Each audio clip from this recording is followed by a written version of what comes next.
என்ன தேவ பிள்ளைகளை, இன்றைக்கு இயேசுவால் ரட்சிப்பையில் வருகிற தீர்க்கதரிசன சத்தத்தையும் வசனத்த வாசிப்புகளையும் ஆண்டு வெளிப்படுத்துகிற வார்த்தைகளை வசைக்கேற்ப வந்திருக்கிற ஒவ்வொரு பிள்ளைகளையும் இயேசுவால் ரட்சி உழைத்திரு முத்தமும் ஆமேன்.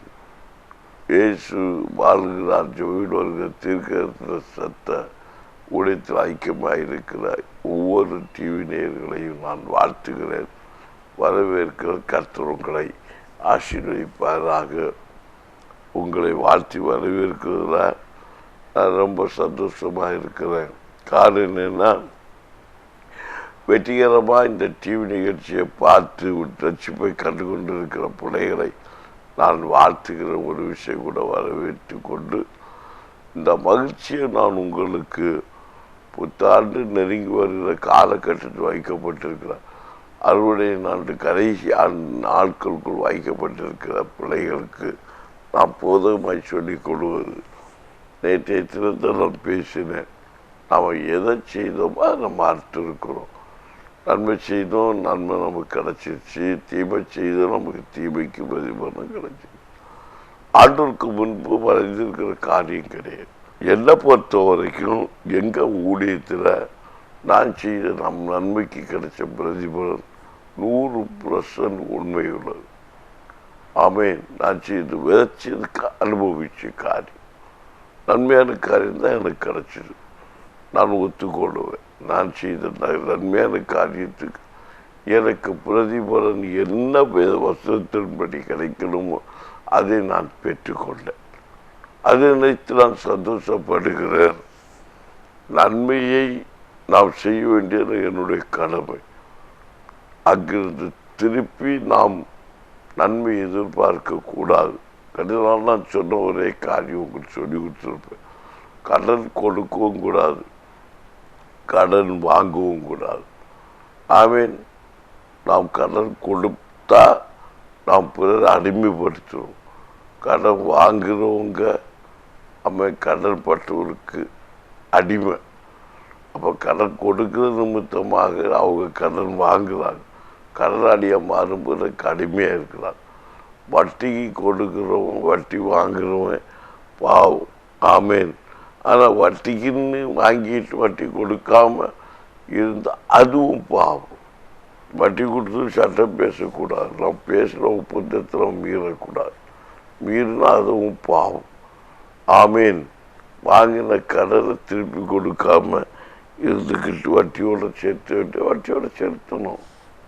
ஆமேன். பைபிள் சொல்லுது. நான் பைபிளுக்கு மாறாக யாரையுமே நடத்துறது கிடையாது. அப்போ நம்ம எதை விதைச்சோமோ அது விதைக்கு தக்க பிரதிபலன் நம்ம அனுபவிச்சிருப்போம். நான் வட்டி கொடுத்துருந்தா கண்டிப்பாக அந்த வட்டி கிடைக்காம இருந்தாலும் நம்ம என்ன செய்யணும்? பொறுமையோடு இருக்கணும். முதல் கிடைக்கிறத வாங்கணும்.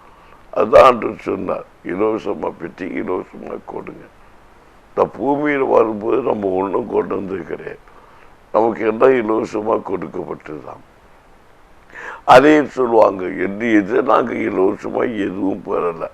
இல்லைங்க, நம்ம எல்லாமே இலவசமாக தான் பெற்றோம். உழைக்கக்கூடிய கிருபையை நம்ம இலவசமாக பெற்றுக்கொண்டோம். நல்ல சட்ட உச்சியை நம்ம இலவசமாக பெற்றுக்கொண்டோம். நல்ல கை கால் குறை இல்லாத நல்ல கை கால்களை கொடுத்த கர்த்தரை சோத்திரம் பண்ணி மகிமையை ஏற்றுக்கொண்டு அப்போ ஆண்டவருக்கு சமத்தில் ஒப்பு கொடுங்க. எல்லாமே நம்ம இலவசமாய் பெற்றுக்கொண்டது. ஒன்றுமே நம்ம கொண்டு வரல. இதை வைத்த நன்மையான காரியத்தை நம்ம பெற்றுக்கொள்ளுவோம். சொத்தை சம்பாதிக்கிறோம், சுகத்தை சம்பாதிக்கிறோம், பேர் புகழை சம்பாதிக்கிறோம். அப்போ இதெல்லாம் நம்ம இங்கே சம்பாதிச்ச சம்பாத்தியம். இதில் ஒன்றும் நம்ம கொண்டு போகிறது இல்லை. அப்போ அதனால நான் இலவசமாக தான் நம்ம எல்லாத்தையும் பெற்றிருக்கிறோம். இலவசமாக பெற்ற இலவசமாக நம்ம கொடுக்கணும். நம்ம களஞ்சியத்தை சேர்த்து வச்சு யார் சாப்பிட்றதுக்கு? அநேகம் சொல்லுவாங்க சேர்த்து வைப்போம், பல்லவத்தில் சேர்த்து வைப்போம். அதாவது நம்ம பார்க்கக்கூடாது. இந்த இப்போ எனக்கு கையில் வந்து ஆமேன் எங்கள் ஜோவில் ஒரு உண்டியில் ஒரு மனுஷன் கொண்டு வைக்கிறாரு. ஒரு காணிக்க இருக்கிற ஒரு பையை வாங்கி வச்சு கொண்டு காணிக்க வச்சார். அப்போ பாருங்க, பரலோகராஜ்யத்தில் பொக்கிஷத்தை சேர்த்து வைக்க சொன்ன வார்த்தையோட சத்தியத்தை உங்களுக்கு சொல்லி கொடுக்குறேன். ஏன்னா நீங்கள் மகிழ்ச்சிகளாக இருக்கும்படிக்கு விதைத்த விதைக்கு தக்க பிரதிபலனை அழைக்கிறீங்க அப்படின்னு உள்ளதையும் அதை இதை மூலம் நீங்கள் கற்றுக்கொள்ளணும். அப்போ நன்மை செய்தால் என்னைக்கு அந்த நன்மை பேசப்படும், தீமை செய்தால் அந்த தீமை என்னைக்கு பேசப்படும். ஆமேன். யார் நம்ம நியாயம் தீர்த்தமோ அந்த நியாய தீர்ப்பு நாள் வரும். அந்த நியாய தீர்ப்பு நமக்கு முன்னால் நிற்கும். நீ எந்த அளவில் அளக்கிறாயோ, நீ எந்த அளவு நடத்தி இருக்கிறாயோ அந்த அளவு தீர்க்கப்படும், அந்த அளவில் உனக்கு அளக்கப்படும் என்று பைபிள் சொல்லுது. அதனால தான் நீ குற்றவாளி என்று தீர்க்கக்கூடாதபடிக்கு பிறரை குற்றப்படுத்தாது இருப்பாயாக. இதெல்லாம் பரலோகராஜ்யத்துக்குரிய வசனங்கள், கிறிஸ்துடைய வேத வார்த்தையின் சத்தியங்கள். அப்படி இருக்க அப்போ பரலோகராஜ்யத்து பொக்கிஷங்களை சேர்த்து வைங்கள். என்ன அவை மகிழ்ச்சியோடு இருக்க நாம் எப்படி மகிழ்ச்சியோடு இருக்க முடியும் என்றால், ஆகவே இதை நீங்கள் புரிந்து கொள்ளணும். நல்லா கவனிங்க. ஒரு மனுஷன் எங்கள் ஜபையில் ஒரு காணிக்க ஒரு பையன் வாங்கி வச்சார். அது ஒரு சிம்பிள் ஒரு 1700 ரூபா இல்லை ஒரு 2000 ரூபாய்க்குள்ளே இருக்கும் ஒரு காணிக்க பையோட விலை. மரத்தில் செய்து வச்சு வாங்கி வைத்தாங்க. ஆனால் அவர் வாங்கி வைத்தவர் அவர் மறித்து விட்டார். ஆனால் இதை பார்க்கும் போதெல்லாம் அவரை நினைவு கூறணும். அவர் அந்த பொக்கிஷத்தை எங்கே சேர்த்து வைத்திருக்கிறாரு?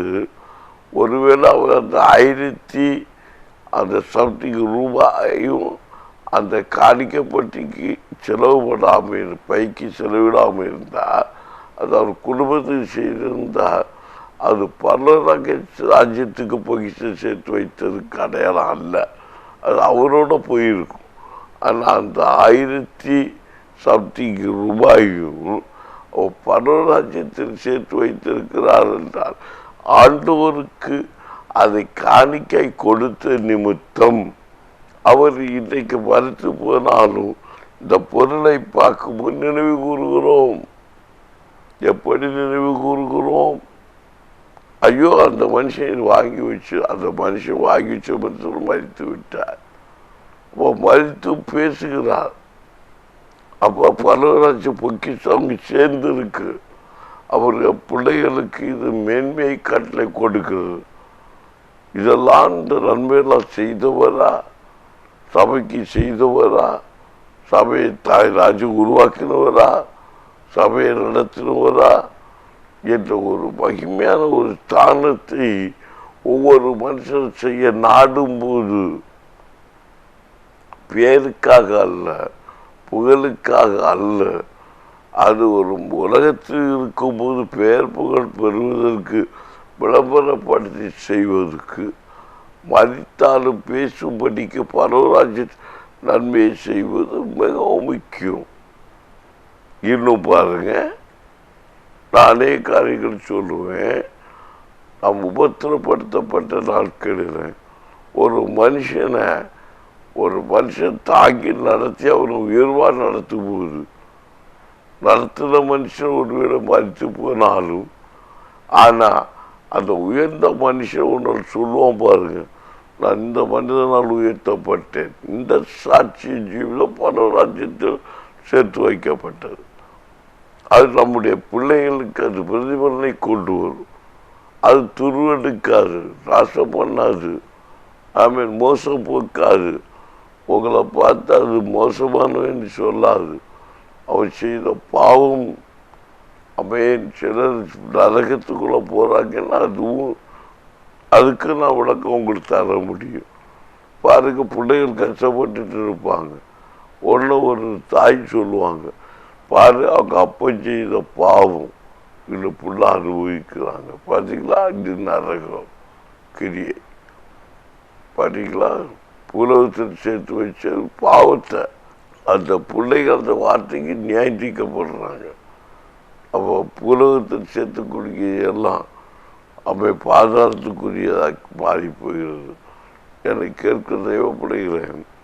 உலகத்தையும் நன்மையும் ஆசீர்வாதத்தையும் உருவாக்கின கர்த்தர். ஆகவே தான் வலுவாதபடிக்கு நம்மை காத்து கொண்டு மனமகிழ்ச்சியோடு இருக்க வேண்டும் என்று யூதா 24-25 வசனத்தில் சொல்லப்பட்ட வார்த்தையின்படி வடுவாதபடி உங்களை காக்கவும் மைமையுள்ள சன்னிதானத்தில் மிகுந்த மகிழ்ச்சியோடு உங்களை பாசற்றோளால் நிறுத்தவும் வல்லமையுள்ளவர் தாம் ஒருவரே ஞானமுள்ளவருமாகி தம்முடைய ரட்சிப்பின் தேவனுக்கு கரமும் மகத்துவம் வல்லமையும் அதிகாரமும் இப்பொழுது எப்பொழுதும் உண்டாவதாக. ஆமென். அதிகாரம் மகிழ்ச்சி மட்டுமல்ல, அதிகாரமும் இருக்கிறது. மகிழ்ச்சியோடு இருக்கிற அதிகாரமும் இருக்கு. அதிகாரம் என்ன? வல்லமும் இருக்கு. அதிகாரம் ஒரு கோல்.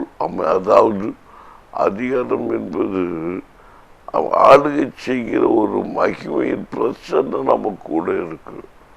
அபிஷேகம் நம்ம கூட இருக்கு. ஆமீன். அல்லேலூயா. யாரையும் அடக்கக்கூடிய வல்லமை, ஒரு சக்தி நமக்குள்ள இருக்கு. அதுதாங்க அந்த அதிகாரம். இயேசு புத்தர் சுகாரத்தின் ஆவியை நாம் பெற்றுக் கொண்டிருக்கிறோம். மகிழ்ச்சியோடு சீயோனிலிருந்து ரசிக்கப்பட்ட ஜனங்களாய் இருக்கும்போது, அங்கீகரிக்கப்பட்ட பிள்ளைகளாம் வாழும்போது மகிழ்ச்சி உள்ளவர்களாக இருக்கிறோம் என்று வேதம் நமக்கு தெளிவுபடுத்துகிறது. என்னை கேட்கிற தெய்வ பிள்ளைகளே, ஒரு காலம் நாம் இந்த வசனங்களை, இந்த வார்த்தைகளை மறந்து விடாதபடிக்கு இரத்த கோட்டைக்குள்ள நம்மளை நாம் மறைத்து வாழ நம்மை ஒப்பு கொடுக்கும்போது கர்த்தர் நமக்காய் பெரிய காரியத்தை செய்ய முடியும். ஆமேன். மகிழ்ச்சியோடு இருக்கணும். இந்த வாட்டில் நான் அதிகமாக வடித்தது கண்ணீர் தான். அப்போ அறுவடை ஆண்டு என்று சாட்சி பகிர்ந்ததும் இந்த ஆண்டு தான். அப்போ நான் விதைச்சது எல்லாம் இன்றைக்கு கண்ணீரோடு விதைக்கிறவன் கம்பீரத்தோடு அறுப்பேன்.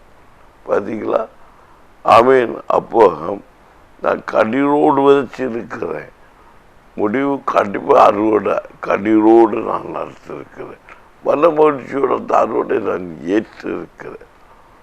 ஆமேன். அது மகிழ்ச்சியை குறித்து புத்தகம் பண்ணுறேன். ஆமேன். அப்போ கண்ணீரோடு விதைக்கிறது கம்பீரத்தோடு அறுப்பான். அறுவடை ஆண்டு, அறுவடை கம்பீரத்தோடு இருக்கிறேன், மகிழ்ச்சியோடு இருக்கிறேன். அப்போ பார்த்து நீங்கள் கண்ணீர் வடிக்கிறேன். நீங்கள் கண்ணீரோடு விதைக்கிறவன் தான் கண்ணீர் கம்பீரத்தோடு அறுப்பான். நான் கம்பீரத்தோடு அறுக்கிறேன் என்றால் கண்ணீரோடு விதைத்தேன், கம்பீரத்தோடு இருக்கிறேன். பாருங்க, அது எப்படி நீ கண்ணீரோடு அறுக்கிறீங்க அப்படின்னு. அறுவடை கூட கண்ணீர் இருக்கு, அறுக்கிற நேரம். பாருங்க, ஒரு கதிரை எடுத்துக்கிங்களா. நான் ஒரு காரியத்தை சொல்றேன்னா, ஒரு நெற்கதிரை எடுங்களேன். ஆமேன். அது எப்போ தலை குனின்னு தெரியுமா? விளைஞ்சி உச்சி வரும்போது தலை குனி. அறுவடைக்கு நாளாகும்போது அப்படியே தலை குனிஞ்சு நிற்கும். ஆமே. அது வரைக்கும் ஒரு நெல்மணியானது நிமிர்ந்து நிற்கும். நெல்மணி அது முளைச்சி வரும்போது பயிர் அப்படியே நிலை குனிச்சு அப்படியே வரும். எப்போ ஒரு கதிர் தலை குனிதோ, ஒரு நல்ல மணி உள்ள ஒரு நெற்குலை ஆமாம் அப்படியே தலை குனிதுன்னா அறுவடைக்கு நாளாகிவிட்டது என்று நாம் கண்டுகொள்ள முடியும்.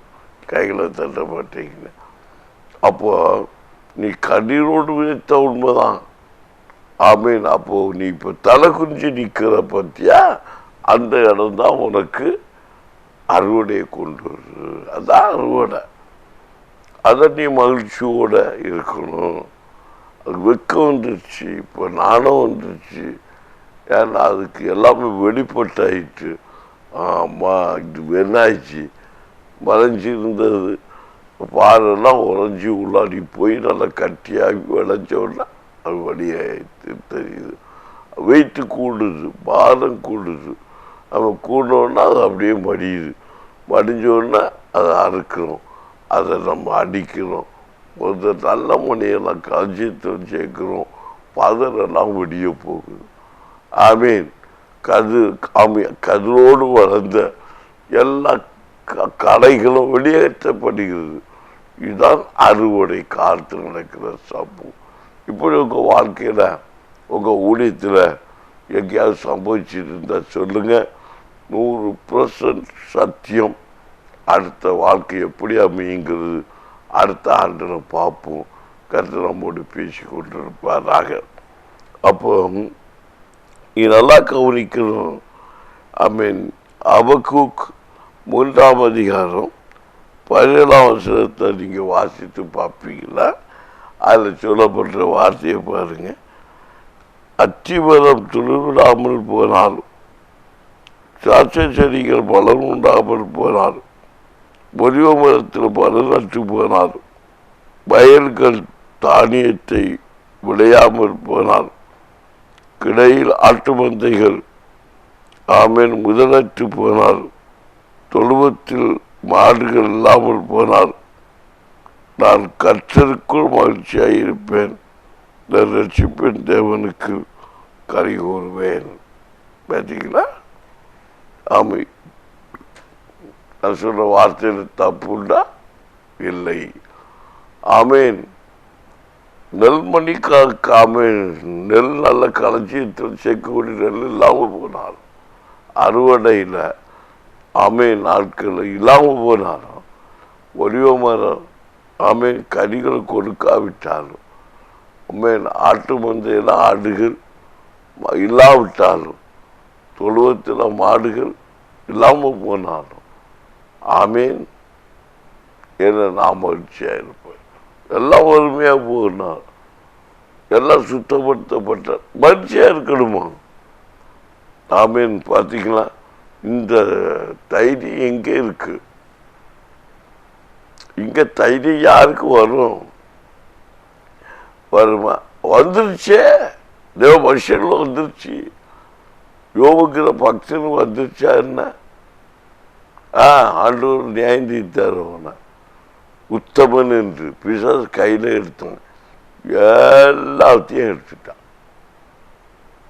அப்போ நம்மளை மேன்மை பாராட்டின அந்த ஆண்டோருக்கு முன்னாடி சம்பவம் யோபுங்கிற பக்தனுக்கு ஏற்பட்டுச்சு. நல்லவன் எல்லாரும் நியாயந்திட்டு இருந்தாங்க. திடீர்னு வருதப்பா ஒரு பெரிய கிடி. இதுவரைக்கும் சகோதரி உங்களை பார்த்து எல்லாரும் என்ன சொல்லிட்டு இருந்தாங்க?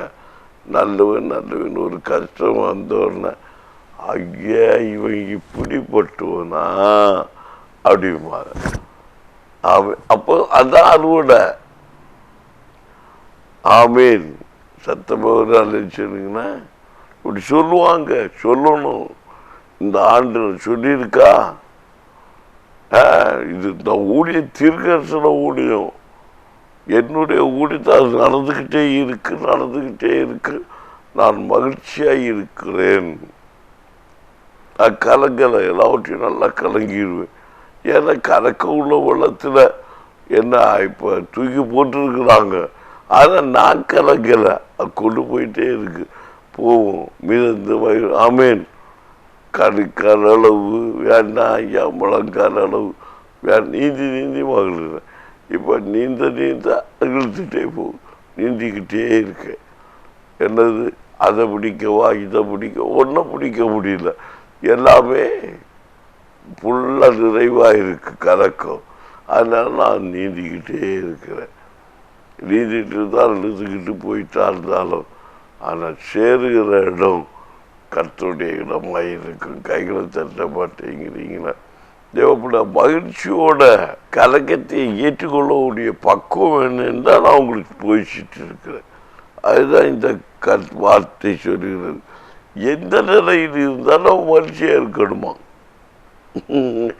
எந்த நிலையில் கலக்கத்தை தாண்டி அடிச்சு கொண்டு போட்டோம். அவன் எந்த அலையில் சிக்கினியோ ஊட்டி எடுத்தால் நீ மகிழ்ச்சியாயிருன்னு சொல்றாரு.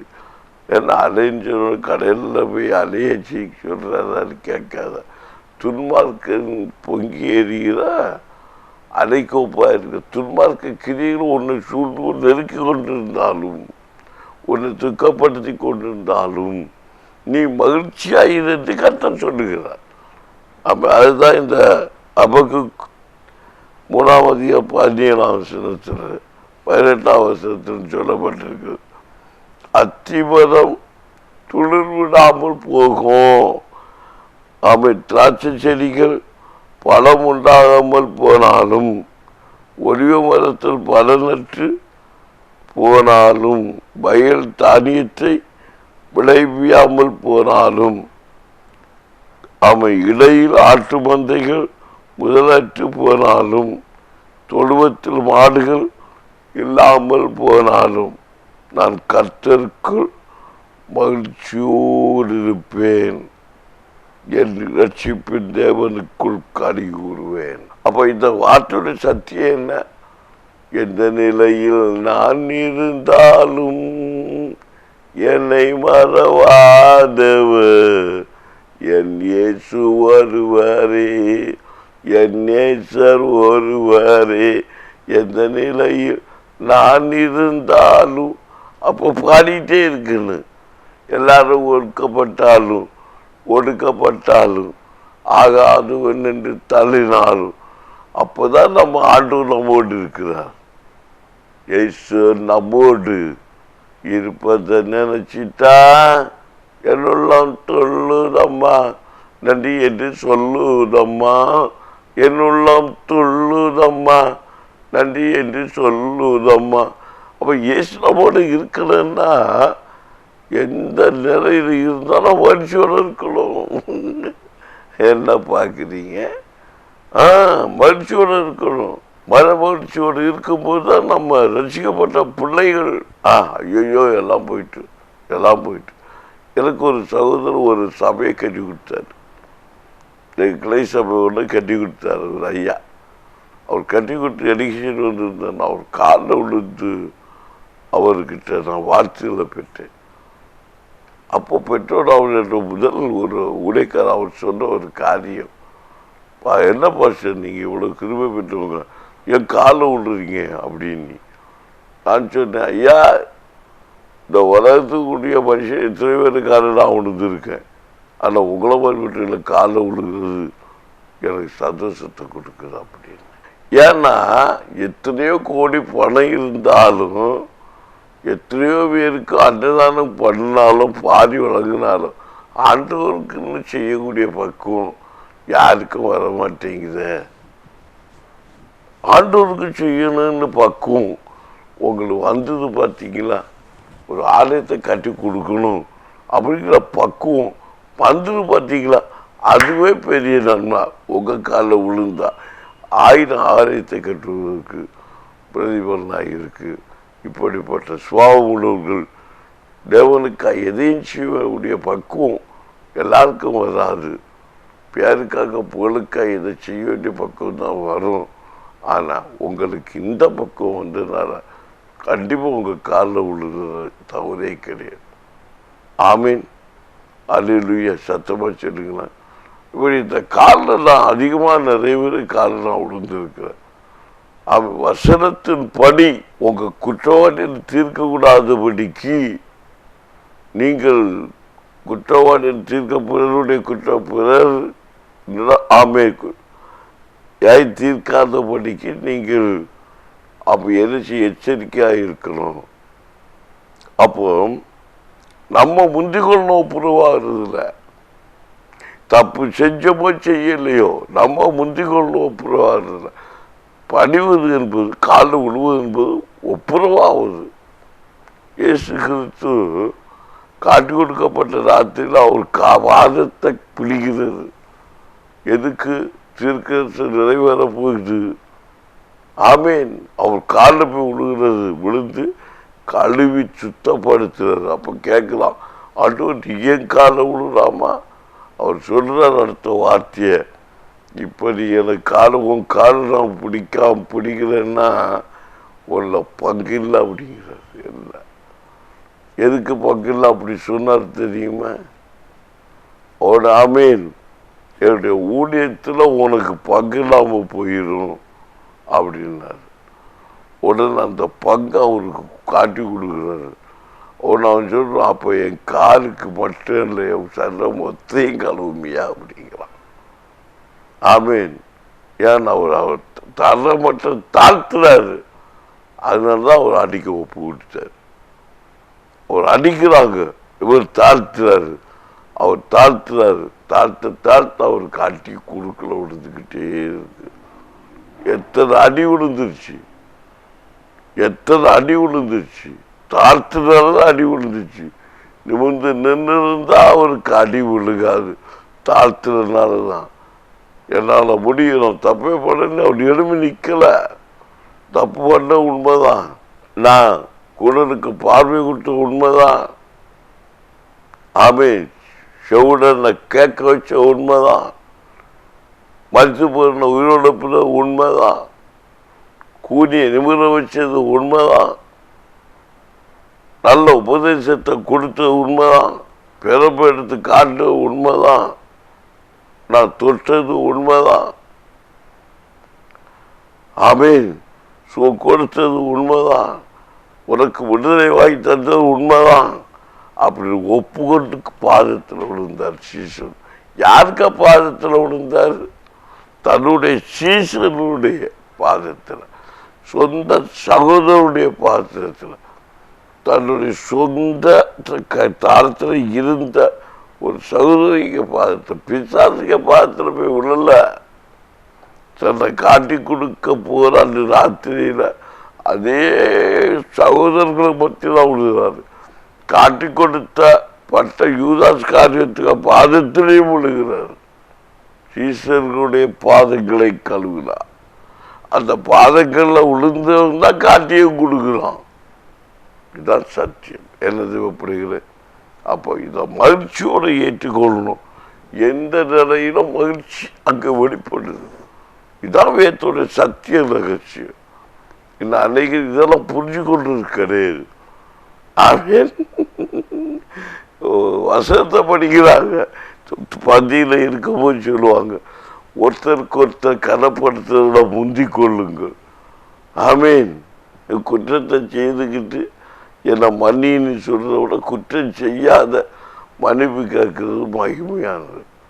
கைகளை தட்ட வசனம் சொல்லுது. இயேசு கிறிஸ்து குற்றம் செய்து பாதத்தை போய் விடுகலை. குற்றம் செய்யாமலேயே என் பிள்ளைகள் ஆயத்தப்படுத்தும்படிக்கு அவர் பாதத்தில் விழுந்தார். நீ ஆயத்தப்படுத்து, ஆயத்தப்படுத்து, காவல் காக்க மறக்காமல். ஆமேன் சொன்ன வார்த்தையின்படி என்ன பிள்ளைகளே, இன்றைக்கு நேரம் குறைவாக முடிய போகிற நேரம். நாளைக்கு தினத்தில் வாருங்க. இதை குறித்து நான் உங்களுடைய விளக்கத்தை சொல்லி நாளைக்கு தினத்தை தொடர்ந்து மகிழ்ச்சியாக இருப்பது எப்படி என்பது கிறிஸ்துவ வாழ்க்கையில் நம்முடைய சாட்சியும் நீங்கள் பார்க்க முடியும். ஜெபிப்போம். அன்பின் பரலோக தகப்பனே, உங்களுடைய நாமம் மகிமைப்படும்படிக்கு இன்றைக்கும் மகிழ்ச்சியோடு எந்த சூழ்நிலை இருந்தாலும் மகிழ்ச்சியோடு இருக்கும்படிக்கு என்கிற தலைப்புடைய வசத்தை கொடுத்தீங்க, வார்த்தையை கொடுத்தீங்க. கடல் பாரத்தில் இருந்தாலும் மகிழ்ச்சியோடு பந்து கேட்க பந்து சொல்லும்படிக்கும், மகிழ்ச்சியோடு அவனுக்கு கொடுத்து உதவ கத்தை கிரியை செய்யும்படி, மகிழ்ச்சியோடு விண்ணப்பம் பண்ணி மகிழ்ச்சியோடு பெற்றுக்கொண்டு மகிழ்ச்சியோடு அவள் கொடுக்க வேண்டிய நன்மையை கொடுத்து தீர்க்கவும், அடிமையாகாதபடிக்கு மகிழ்ச்சியோடு இருந்து பார்க்கும்போது எவ்வளவு மகிழ்ச்சியோடு கடன் வாங்கினார்களோ கொடுக்கும்போது அதே மகிழ்ச்சியோடு கொடுக்கத்தக்கதாய், ஆண்டவரே குழந்தை பெறும்போது எவ்வளவு மகிழ்ச்சியோடு கண்ணீரோடு பெற்றெடுத்தார்களோ மறிக்கும் போது அவனுடைய மகிழ்ச்சியை ஒப்பு கொடுக்கவும், எப்படி வருத்தத்தோடு சஞ்சலத்தோடு பெற்றார்களோ அப்போது பெற்றதை விட முகத்தை கண்டபடி எவ்வளவு சந்தோஷத்தை பெற்றார்களோ எல்லாவற்றையும் மகிழ்ச்சியோடு ஏற்றுக்கொள்ள, பெற்றதையும் இறப்பிலும் உயிர்த்தல் எல்லாவற்றிலும் மகிழ்ச்சியாகி பெற்றுக்கொள்ளத்தக்கதாய், நன்மை பெற்ற எல்லா காரியத்துக்கு முன்பு தீமையை பெற வேண்டாமோ யோங்கிற பக்தி சொல்லி பரிபடுத்த பரிசுத்த போல எல்லாவற்றையும் நன்மையாக எடுத்துக்கொண்டு மகிழ்ச்சியோடு ஏற்றுக்கொண்டு கர்த்தருக்கு உண்மையாக உத்தமம் வாழும்போது கர்த்தருடைய மகிமையை காண்போம் என்று சொன்ன வார்த்தை வசனத்தின்படி மகிழ்ச்சியோடு ஆசீர்வாதத்தை நன்மையை இந்த ஆண்டில் பெற்றுக்கொண்டு ஆசீர்வாதமான வாழ்க்கையத்தோட கர்த்தர் கிரியை செய்யும். வியாதியா இருந்தாலும் மகிழ்ச்சியோடு இருக்க, இழப்பா இருந்தாலும் மகிழ்ச்சியோடு இருக்க. ஆமீன். எல்லா மனுஷனால் துன்புறுத்தப்படும் போது மனுஷனுடைய பக்குவத்தை வைத்து ஜெபிக்க நீரே ஆளுகை செய்து வழிநடத்து. எந்த வியாதினால பீடிக்கப்பட்டு கண்ணீரோடு இருந்தால் மகிழ்ச்சியோடு இருங்க, மகிழ்ச்சியோடு சொல்லு. கற்று நாம் மகிமைப்படும்படி கப்பனி இறக்கச்சு இயேசுவின் நாமத்தில் இவர்களை பலப்படுத்தும்படிக்கு விண்ணப்பம் பண்ணி ஜெபிக்கிறேன். கர்த்தரே வழிநடத்து இறக்கச்சு நல்ல பிதாவே, ஆமென். எனது பிள்ளைகளை இன்றைக்கும் சமாதான வார்த்தையோடும் மகிழ்ச்சியோடும் கேட்டீங்க. வாங்க நாளை திருத்துறோம். கர்த்தரை வசத்த வார்த்தையை மகிழ்ச்சியோடு கேட்க ஒப்பு கொடுக்க கர்த்தர் நாம் கிரிச்சுவராக. ஆமென்.